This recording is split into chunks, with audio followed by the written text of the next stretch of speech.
Ito guys yung pinakabago nating scanner. This is ThinkCar 689BT and gusto nating malaman today kung kaya niya yung e-tax programming. Okay, so yung e-tax programming mga bossing, isa yan sa ginagawa kong extra income, source ng extra income. So para sa ng e-tax programming, so lahat ng naka-expander, alam yan na ang expander, yung lock, wala kayong auto lock mga bossing. Kahit tumakbo kayo ng 200 kilometers per hour, hindi nag-auto lock ang pinto nyo. So ini-e-tax programming namin yon. Reverse beeping sound, nakita nyo meron to, pero originally wala kayong ganyan mga bossing. Ang mga naka-expander wala nyan. Ano pa, marami guys pag nag-lock kayo, nag-lock and unlock, pag nag-unlock kayo, iilaw yung mga headlights or yung DRL, tapos pati yung tail light, iilaw yon. Okay, so kapag nag-unlock kayo, syempre mamamatay. Tapos yung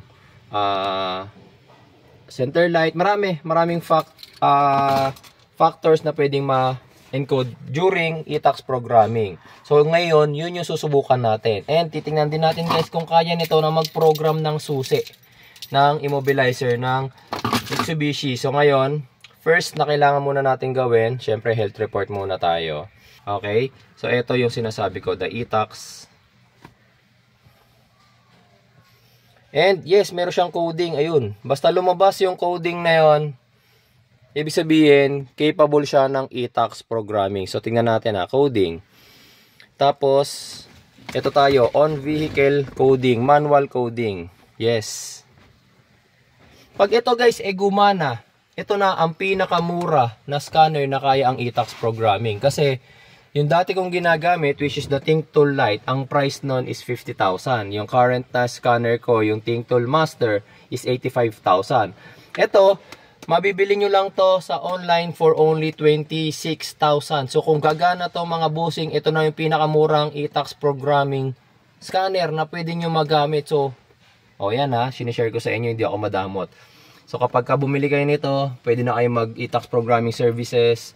Ang singil ko doon, actually mga bossing, 2.5 sa e-tax programming services. Syempre kasama ng scanning doon.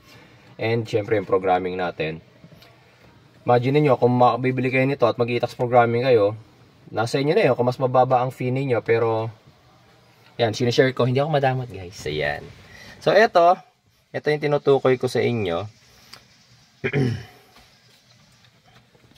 Ayan. Yung reverse alarm, ito, yung tumutunog kapag umaatras, nakikita ninyo naka-available na. Kasi nga, pinrogram ko na yan. So kapag nilagay ko not available, mamaya, pagka nag-reverse ako, mawawala na yung reverse alarm na yan. Tapos, ito pa. Ano pa? Doon na agad tayo sa isa sinasabi ko sa inyo na programming ng auto lock. Ayan. Auto door lock and unlock. Okay, naka-crash and speed yan kasi nga na-program na natin. Pero dati nakalagay yan, pag naglabas kayo ng expander, nakalagay yan disable. Disable. Okay? So binalik natin sa pagka-disable. Tapos yung marami pa. Pati yung mga bossing. Ito. Yung coming home lamp tsaka welcome home lamp, pwede nyo i-enable yan.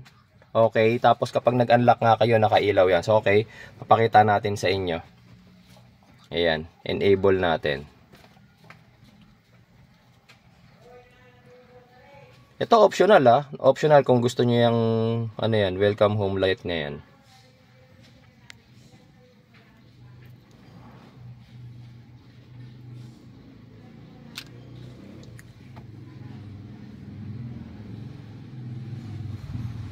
Tsaka itong coming, yung kanina.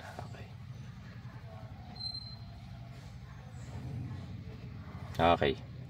Kaya na pinakita ko sa inyo na kapag nagre-reverse to, mayroong beeping sound. Ayan. Since binago nga muna natin for the sake of this tutorial, alam, makikita nyo, wala na yung ating reverse beeping sound. Pero mamaya ibabalik ko na lang, ipoprogram ko na lang ulit.